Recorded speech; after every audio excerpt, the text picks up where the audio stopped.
Hello mga kapapards, Duty Moose na naman tayo. So nandito tayo sa factory, no? Duty So tahimik ngayon ang area mga kapapards, dahil preparation days pala ngayon. So tatagbo kami mamaya ng madaling araw. Sa ngayon ay mag-prepare muna kami ng mga ingredients.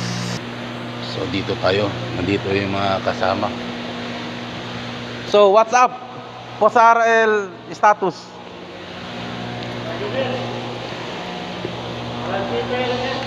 Man filter 16 unit lang. Okay. For filtration niya, 5 sample. Very good. So Jeremy has equipment, okay, see.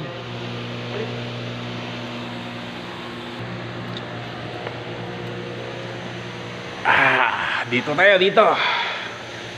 Let's start. Okay.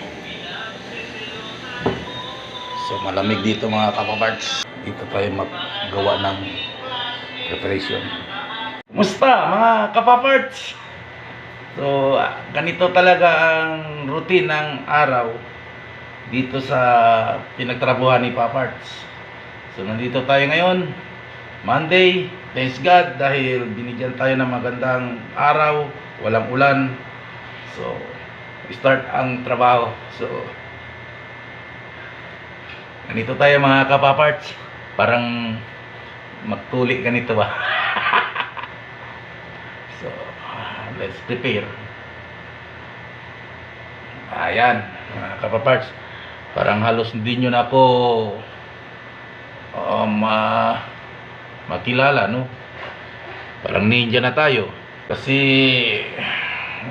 operation day Monday. Pero gaya nga sinasabi ko kanina na mamaya pang madaling araw ang umpisahan ng badling dito. So sa ngayon mag-prepare muna kami ng mga ingredients. So mamaya tatagbo tayo ng Coke 290 ml Coke mismo. So iyan ang schedule sa araw na ito. Pagkakataon ko na ito na magchika-chika sa inyo. So kumusta kayo dyan? Salamat talaga sa pagsuporta, sa pagsubaybay sa Papar's Job.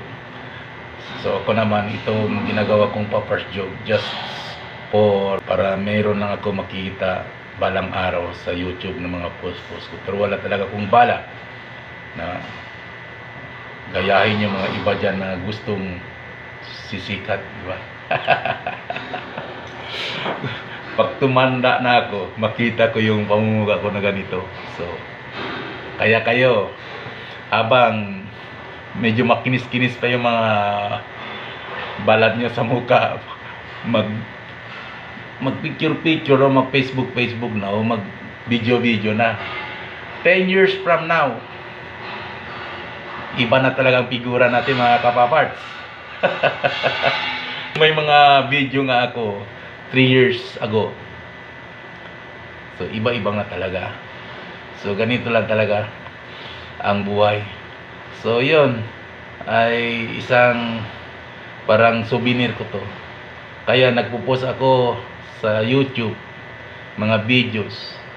Kasi sa YouTube 10 minutes pwede, more than 10 minutes pwede. So marami ako mga nagpo-post dyan para balang araw yung mga anak o apo makita, oh ito palang lolo, oh. May mga video dito si lolo, gano'n. Parang souvenir na lang yun. So pero salamat pa rin kasi kahit sa gano'n marami pa rin nagsasubscribe. Biro nyo, 100 plus na subscriber.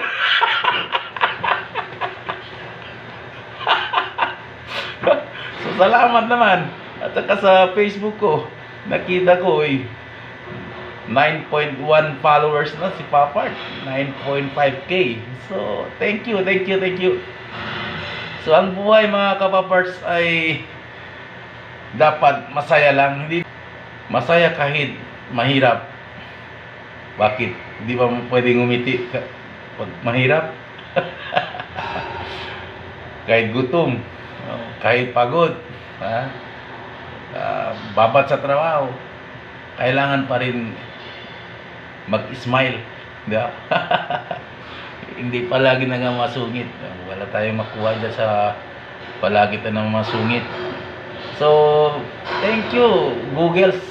Thank you for this technology, no? Sa dati panahon namin, wala talaga to. So, mga lolo namin, tatay namin, hindi namin nakita yung mga picture nila. Kawawa naman.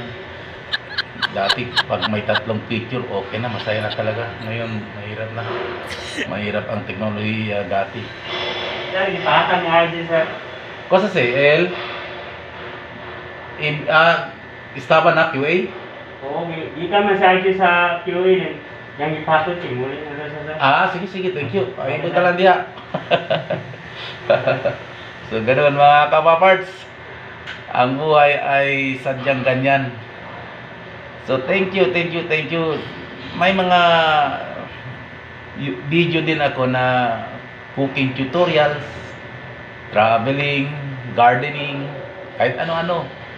Yan, mga souvenir ko para pagdating ng araw, makita yon ng mga apo ko. Yan ang talaga ang purpose dito sa nag-upload ako ng mga video, is to preserve para balang araw makita to ng mga apo ko na ang lolo nila ganito pala kagwapo nung buhay.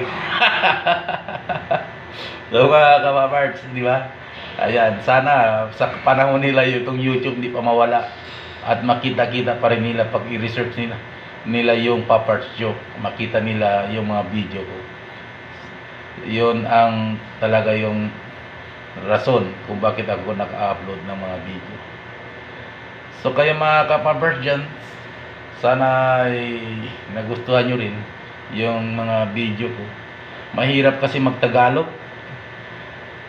Kasi kami dito sa Zamboanga, mga Zamboangueño, mahirap magtagalog. Pero I will try my best to speak Tagalog upang lahat naman ay maintindihan.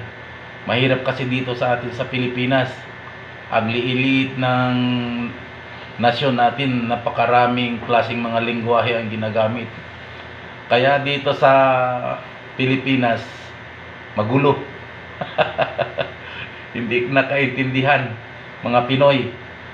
Pinoy nga, pero hindi nakaintindihan sa isa't isa. Kasi maraming klaseng mga languages ang ginagamit dito sa Pilipinas. Dito landaan sa amin sa Zamboanga, ang dami na dito mga languages. Zamboangueño, Bisaya, Yakan, Tausug, Samal, Kalibugan, ano pa, Subanen. Yun, yung mga tao, pag magkita-kita yun sa syudad, hindi makaintindihan sa isa't isa. Kaya minsan nakagulo. Buti na lang ngayon kasi yung mga kabataan may pinag-aralan na. Ayun, medyo naintindihan na nila. Nung unang panahon, lalakad lang kayo dyan sa palengke, sa merkado. Patawa-tawa kayo dyan. Pag-initan kayo ng mga tao, kasi ang akala nila, sila ang pinag-usapan nyo. Kasi hindi yun nakaintindihan. Kahit taga rito lang tayo sa Zamboanga. Yun ang problema dito sa Pilipinas mga kaparts. Di ba? At taga Manila, pumunta dito sa Zamboanga. Ay, talagang magtagalog sila. Unfair. Kasi kapag kami ay pumunta sa Manila, magtagalog kami. Dapat, di ba? Pag taga Manila pumunta sa Zamboanga, mag-Zamboangueño. Pero ganoon, mahirap pagtutunan yung Zamboangueño language. So, dito tayo sa Tagalog, kahit paano, siyempre, medyo naintindihan nyo. So, mahirap magtagalog yung mga Chabacano. Mga kapaparts, ganito ang buhay. Habang hinihintay natin yung process, chika-chika tayo. So, salamat. Abangan ang mga susunod na mga video ni Paparts. So, thanks God, dahil nandito pa rin tayo sa balat ng lupa, buhay na buhay. So, thank you. Bye-bye.